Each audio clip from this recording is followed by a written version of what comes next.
what is a manual handling plan? When should a person have a manual handling plan? And what role does MDQ play in doing one up? So at MDQ, the manual handling plan can be completed by a physio or an OT, and it's usually the therapist that best knows the client that completes the plan. So it's a formal document which gives step-by-step instructions regarding the assistance that is required to perform transfers, usually in the home and usually by paid support workers. All people that require hands-on assistance should have a manual handling plan. It can be for assisted standing transfers, hoist transfers, chair to bed, shower commode, and also for positioning and turning in bed. We can assess transfers, observe, take photos of what is currently being done and make suggestions for safe transfers if required. We can write the plan and also instruct support workers in the implementation of the plan. And it's often a requirement of support worker agencies that the staff are signed off in safe manual handling practices. Leading on from that, and this may be a bit more for OT, is what are the actual factors that need to be considered when assessing whether people should have one worker or two involved in the hoist usage. And it's often the support worker and sometimes the client that flags that the current hoist transfer with one person is not safe. Yes, and if there is any extra positioning requirements you need, perhaps protection of part of your body, you've got low tone, two people may be needed to help with positioning of different things, even equipment, like breathing equipment or wheelchairs. It can often be helpful to have two people supporting versus one. If you have something like poor head control or you're particularly vulnerable to injury, that could be another reason you have to carers do the hoist transfer. And there can sometimes be identified that either the client or the support worker is at risk of injury, and that's when you really have to get in and look at the what's going on and why. Other factors that can be the size of the client. If you have a really large client and a tiny support worker, how's that going to work? You've got to kind of look at what's safe for handling that type of client, and also how much can they help if they're needing to be turned in bed and they need full assistance to turn, and then you need to put the sling in place, but they can't stay on their side unless they're held. That's all part of the assessment that we would do. And firstly, look at, usually they're already being hoisted, so we could look at what they're currently doing, try and fix that if we can, but it may need to go to a two-person hoist. And also stress that it's not about cost. So the decision is not about cost, because obviously making someone a two-person hoist is more expensive, but it's not the final decision. Safety is the final decision indicator. Yeah, it's good. So manually moving a family member, what are the things to do to protect your own health and minimise effort? So I guess the first thing is to actually use the equipment that's being prescribed, and it may take longer initially, but it's worth it for your physical health and back care in the long term. There's quite a few hoists at home that are washing holders, and they're there until something happens and they actually have to be used. So the first thing that I should say is, once the equipment arrives, try to get into the habit of using it. Safe manual handling practices: use your larger muscles rather than your smaller muscles, bend at your knees, use your body weight. If you're pulling someone towards you, don't use your biceps, kind of stabilise yourself and use your body weight as you lean back. And ask for advice from your physio or your OT. So just moving on, we have a social work question for you, Vicki. Navigating issues like housing instability, relationship breakdown and domestic violence can be extremely daunting for people living with a neuromuscular condition. Where can people access help or tools in navigating these tough times that are equipped to deal with their complex needs? Yeah, sure. So I guess the first thing I'd be saying to someone is find someone to talk to about what's going on. Don't sort of try to go it alone, which is often what people want to do when they get into some of these really difficult situations with or without a neuromuscular condition. So yeah, if that's a trusted friend, a family member, talk to a professional, seek out your GP or other supports, just to, I guess, share that emotional load, and then also to be tapping into what other resources, that person may be suggesting. You, of course, can access disability-specific support, so that might be a supports coordinator, and certainly a lot of what support coordination team does, which I know that they'll talk about, is behind the scenes, what you actually see sports coordinator doing and then what they're actually doing behind the scenes, and accessing lots of those different resources that are available. Also looking into mainstream supports, depending on what the issue is. So knowing there's lots of different helplines and hotlines out there. Dr. Anita Cairns, in her presentation, she shared some of the neuromuscular, organisations like MDQ, but other ones as well that you might seek specific advice from. But then also the DV hotlines, the community housing, whatever that might be. A really good starting place can be Lifeline, the 1300 number, which has access to a whole lot of resource manual you can access that way. Yeah, so my main message would be to reach out to someone, to talk to someone, to look at what supports are available, and yes, to make sure that you're getting the supports you need, knowing that it's a complex problem. There's not going to be a simple solution. So it will take time to navigate whatever it is that needs to be resolved. Mm-hmm. Moving on to OT. With the current tightening of the NDIS purse strings and the focus on reasonable and necessary and value for money, what things should people be looking at when putting together their wish list for assistive technology equipment and being able to justify it in the current climate? What makes it almost a certain yes, I don't know if that's such a thing anymore, rather than a maybe or a no? Yeah, that's a really good question. And there's a number of things to think about there. I think doing a simple, just outlining all the evidence of why you might need it. So all the possible benefits that piece of technology could give you, how often you'll use it, what will it allow you to participate in, what could it, safety, in terms of safety, what risk could it reduce for you? In terms of trying to advocate for yourself to the NDIS, I think it can be really helpful for your therapist to think of linking it to the reasonable and necessary criteria, so actually being really explicit and outlining that in their report, linking it to the domains of function that NDIS like to see. And then I guess about the wish list, just doing a cost benefits analysis, seeing which is going to get you the most value in your life. But yeah, it's not always easy to make that decision. And if they say no, fight. Yes, you can appeal, provide more evidence, do more trials. And that question. That's right, yeah. And it can come down to the planner you get, but the more you can give them and link it and be really explicit in the evidence you give them, the better chance you have of success. Yeah. All right, Joachim. How will I know if my support coordinator is doing a good job, and what are the realistic expectations I should have about what support coordination can do for me?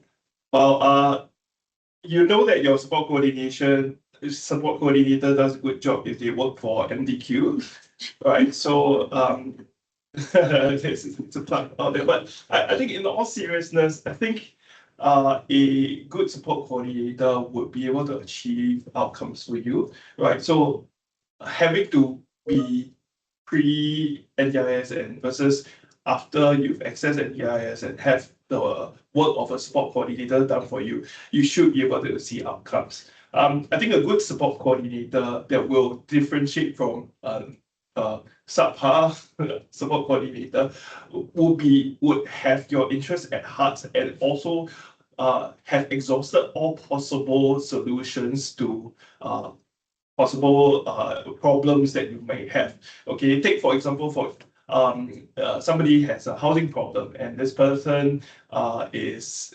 looking to move out of their place because it's no longer safe for them to live in their place because it's not accessible, right? So we've got clients who live in more rural areas who, they don't have the supports within the locality, right? A good support coordinator will be able to provide all possible options for the client to consider, all right, whether it's to move out of the place or whether it is to access a housing type of department.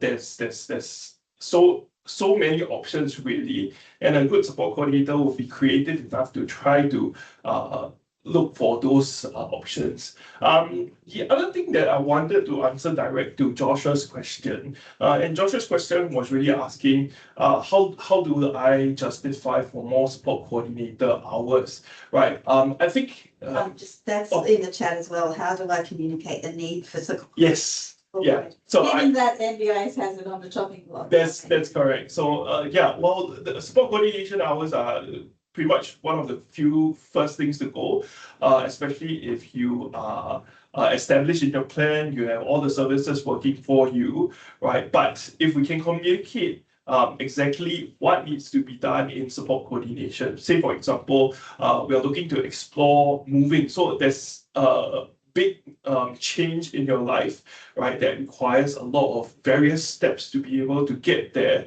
right, then we can detail the number of hours that will be needed from a support coordinator, and you can get the help from your support coordinator to kind of write up, point form to expand on how many hours really needed and what sort of aspects of these support coordination is to be done, right? So whether it's linking to a service, advocacy, or speaking with others in the community to be able to develop a solution, I think the support coordinators hours is very useful to help somebody with a very big change coming, right? So that's pretty much from me. Okay, thanks, Joe. Back to a physio question. MDQ did a session a few years ago where the physios gave some practical examples for lung health, cough assist, if people don't have access to a cough assist machine.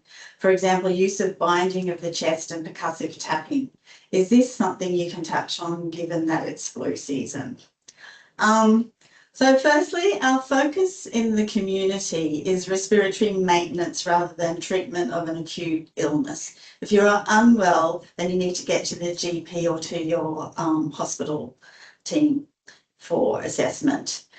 We don't really use binding of the chest or percussive vests in the community. I think they're still used in the hospital in some situation. However, we can still do the old-fashioned percussion and vibrations physio with the cupped hand, percussing and shaking of the chest. So the percussing and vibrations moves the secretions, loosens the secretions from the lower lobes and shifts them up into your middle airways. You still have to be able to cough them up from there.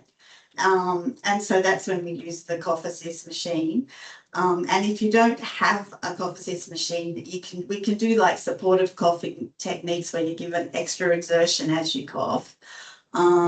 Or in some cases, the use of the ambu bag. And the idea of that is because your respiratory muscles are weak, you can't get that big breath in to then get the cough out. So the ambu bag forces the air in so that you can then make it easy to cough. So the ambu bag's like a resuscitator bag that you just squeeze and the air goes into your lungs. But this is just a reminder that we do have a cough assist loan program, so keep that in mind leading to winter. If you've never used a cough assist machine before, we would discuss that with your medical team before we would set it up with you. And the cough assist machine is really just a sophisticated blower and a sucker. It blows air into the lungs so that you can get full excursion down to the base of your lungs.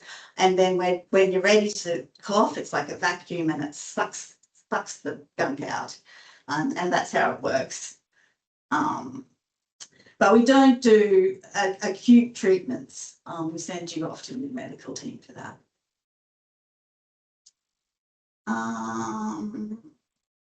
but just saying a lot of people have the cough assist machine in the home, and we would do up a cough assist support plan similar to a manual handling plan, and we would train support workers in how to safely use the cough assist machine in the home. Social work.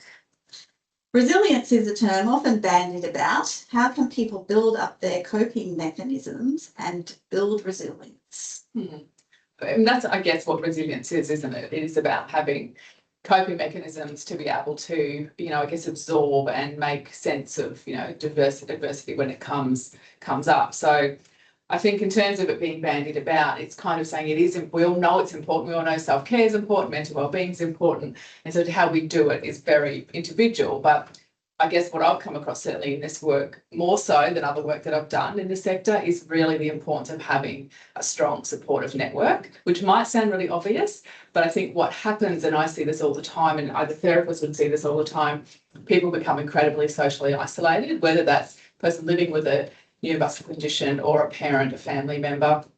So really thinking who is in my current network, who can I connect with, perhaps I'm not connecting with as I could be, or I might need to be in terms of practical supports, emotional supports.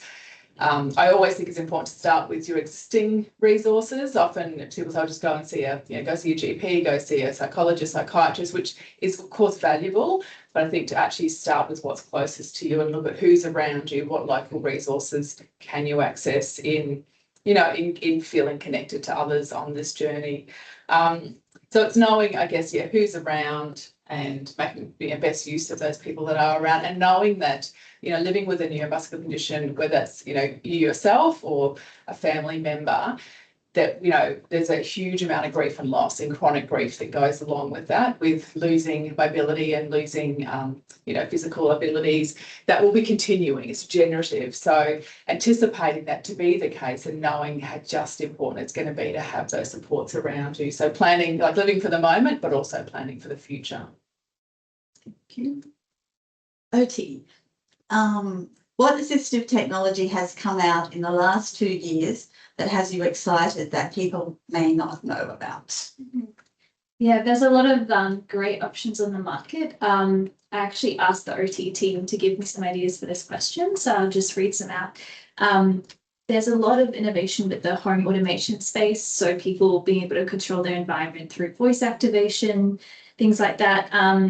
Assistive technology that has inbuilt smart or feedback systems, so things like pressure mattresses, recliner chairs, that can give that in-person feedback is useful. Robotic arm devices for feeding, or the Armin brand. Voice activated equipment such as bed control, bedding equipment that can make it easier for repositioning or actually changing the bed. So the Bed Easy, the sheets from the Lad Collective, the Wonder Sheet, transfer devices that are a bit more portable, like the MoLift portable hoist, different technologies developing for eye gaze control, hands-free mouse, and then things like the Vela chair can be useful for getting around the house and doing more office type of work with impaired mobility as well. Thank you. Joachim, part of support coordination is about building my own capacity to manage my supports. How will I know when I'm ready to do this? Right. I think this is a really good question, and this really speaks to what the initial intent of support coordination was meant to be, right? And this was supposed to be a temporary type of service that you will build your capacity towards navigating the NDIS. I think when you'll be ready is when you have spoken to your support coordinator, and your support coordinator have delegated certain tasks to you, right? And you have had the experience, and a lot of this is very experiential. You would need to, do it yourself before, finding out that, hey, actually, this is how it works. These are the pathways to go through to be able to get there, right? And that's when, once you've done it once, it's almost like riding a bike, really. Of course, here at MDQ, for the support coordinators, this is our bread and butter. We definitely would be able to get to the outcomes quicker, way quicker, and know the pathways. And this is why I think a lot of the sport coordination hours should be spent around, building your capacity and answering your questions on how to navigate the NDIS, rather than doing things for you. We do also very cognizant of people that don't have the capacity to do so, and in those cases, we would be doing a lot more hand holding, a lot more work for them directly. But I think it is definitely a big plus for you to know how to navigate the NDIS and how to achieve the outcomes that you want for yourselves. Okay, this is a physio and an OT question. If you could give one piece of advice to a community member with a new diagnosis, what would it be in regard to getting the most out of your allied health services? Got about 5 bits of advice. I think right off the bat, I would say if you have a support coordinator or some, if you feel ready, talking to someone who has lived experience can be really useful, just to see a bit of what's out there and what you should be doing or what steps you can take like in the immediate now could be good place to start. I've got, where possible, find an allied health professional that has experience in neuromuscular conditions. It's not a one size fits all for physio and OT across the board, and it's not a one size fits all for neuromuscular conditions either. So research or make your way to a therapist that knows about neuromuscular conditions. Take your time to get your head around the diagnosis slowly to start with, because there's a lot to absorb, and hopefully your therapist will work with you where you're at, not bombard you with ideas straight off the bat. Link with a social worker if and when you're ready. And good allied health teams, such as ours at MDQ, also works with other stakeholders. So we would work with an allied health team, for example, at a school and at the hospital. And we do all know our role, so it's not being duplicated.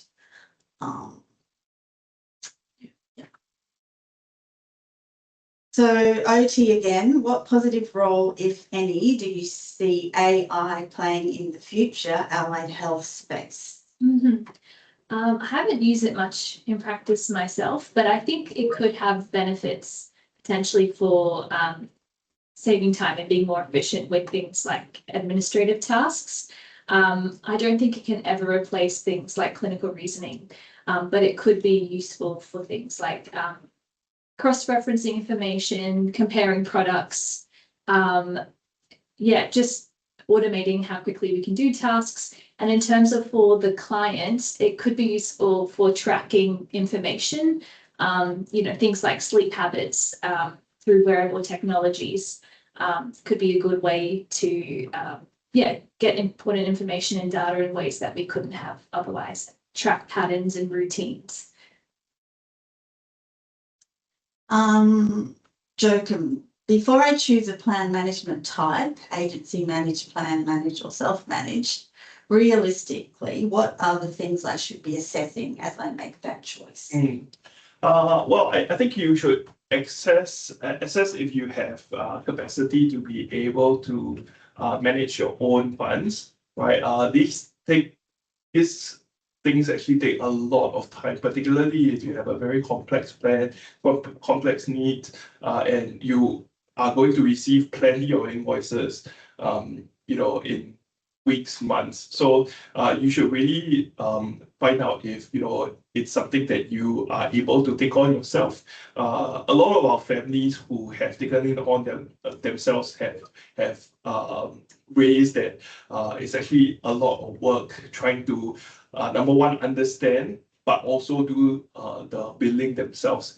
I think the plan managers are a really good resource in that they are, again, this is their bread and butter. They are really trained in this. They see plenty of invoices every day. They know what to push back on and what to allow forward. They know what questions to ask to be able to justify particular things, right? So I think the plan managers generally are quite a good service. And a lot of people would use them.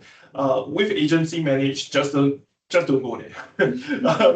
Because the first big thing is that you are restricted to registered providers. I know this is going to change over the next couple of months or even the year, right? But as of now, if you are agency managed, you cannot use a provider that is non-registered, right? So that really narrows down your choices, right? And on top of that, it does take quite a lot of time for the NDIS to get something paid for you. So generally, if somebody were to ask me my general opinions on this, I would tell them to not go agency managed unless there's a potential of them not being able to deal with their funds in a clean and accountable manner, I suppose. OT, we tend to think of occupational therapists in regard to equipment and functional capacity assessments. How else can you help people in your current role with MDQ? Yes, I think OTs can provide a lot of education and information on things like energy conservation. They can be really good at analysing a task that you do and provide some, different ways to do the task in a better way. They can be really good at even looking at things like hobbies or goal setting with you for the things you want to do, and providing some of that those coaching skills as well to help you continue to participate in the things that you like to do in a different way. And then they can also provide things like home modification, so changing your home environment to make it safer for you, so removing a barrier or adding a ramp or a grab rail, something like that. And then I think we often miss as well that in the pediatrics or in the child development space, we can also do a lot of things with schools and teachers, providing suggestions to make it more accessible and accommodating for children and help them with some of those milestones as well, or different tools to help them there. Yeah. There's just a question from the audience. Any view on exoskeleton technology? Yeah, there's not a lot of research or evidence that I've come across for it. Yes, it's sort of like an undecided, specifically for neuromuscular conditions, that is. Maybe in the future that will change, but I haven't seen a lot of research on it for now. And the final planned question that we have is addressed to me. With my 30-something, sorry, don't know how exactly how many years working with people with neuromuscular conditions, what are the things that I think can make the biggest positive difference in people's lives? So my answers: as a therapist, watch and listen to the clients and listen to the parents. If you say you're going to do something, then make sure you do it. Try to anticipate change and work with the client and families so that you are not always playing catch up. This can be difficult working with NDIS funding, but still try. And we know that we can't change the condition, but therapy and assistive technology can have a huge impact on quality of life. So that's the end.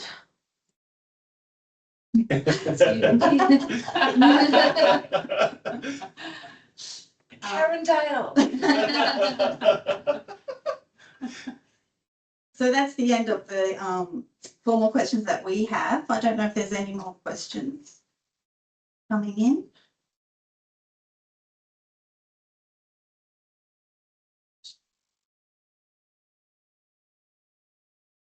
Not so sure.